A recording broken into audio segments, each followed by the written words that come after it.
নমস্কার বন্ধুরা, WB good news সকলকে জানাই স্বাগতম।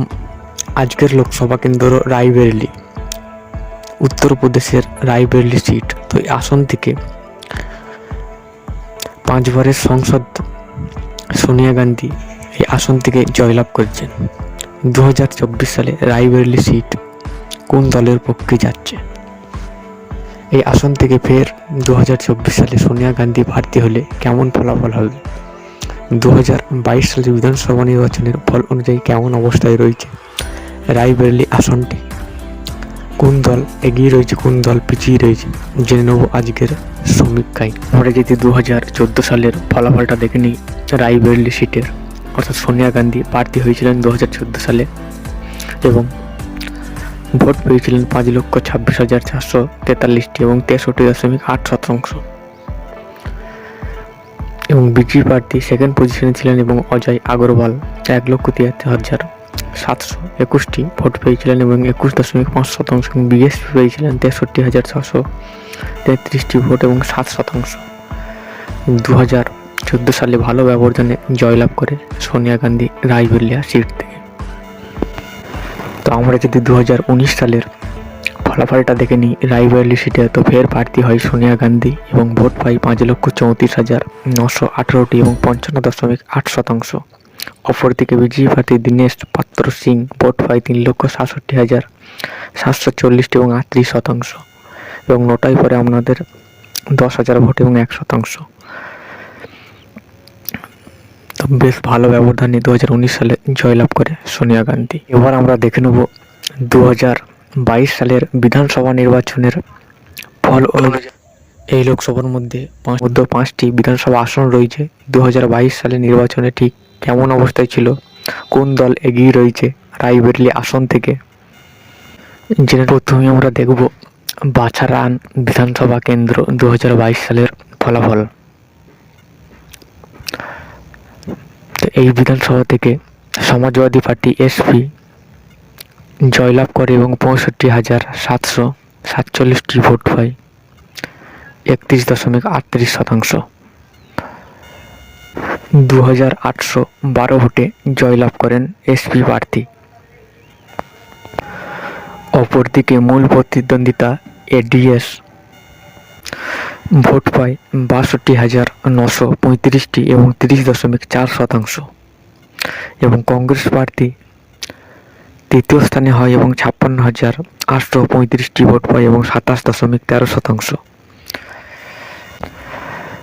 মায়াবতীর বিএসপি 13,730টি ভোট পায় এবং 6.55%। পরের আসন হরিশ্চন্দ্রপুর। রাহুল লোদি এসপি প্রার্থী জয়যুক্ত হন 2022 সালে, অর্থাৎ সমাজবাদী পার্টির পক্ষ থেকে 92,498টি ভোট পায় এবং 45.87%।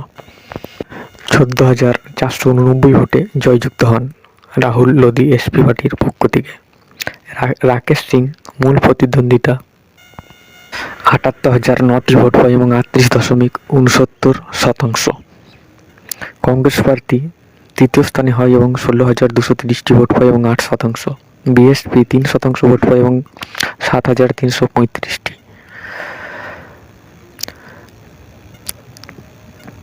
আসন থেকে ভালো ব্যবধানে জয়যুক্ত হয় সমাজবাদী পার্টির রাহুল লোদি। পরের আসন উনছাড়া। মনোজ পান্ডে সমাজবাদী পার্টির পক্ষ থেকে 82,514টি ভোট পায় এবং জয়যুক্ত হন এবং ভোট পায় 38.92%। এবং অপরদিকে বিজেপি প্রার্থী 75,893টি ভোট পায় এবং 35%। বিএসপি প্রার্থী তৃতীয় স্থান হয় এবং 34,692টি ভোট পায়। কংগ্রেস এই আসনটিতে চতুর্থ স্থান পায় এবং 9,985টি ভোট পায় এবং 4%। পরবর্তী বিধানসভা কেন্দ্র সারেনি আসন থেকে সমাজবাদী পার্টির প্রার্থী প্রতাপ সিং 66,166টি ভোট পায়, 3,807 ভোটে জয়যুক্ত হন এবং 30%। অপরদিকে বিজেপি প্রার্থী 62,359টি ভোট পায় এবং 28%।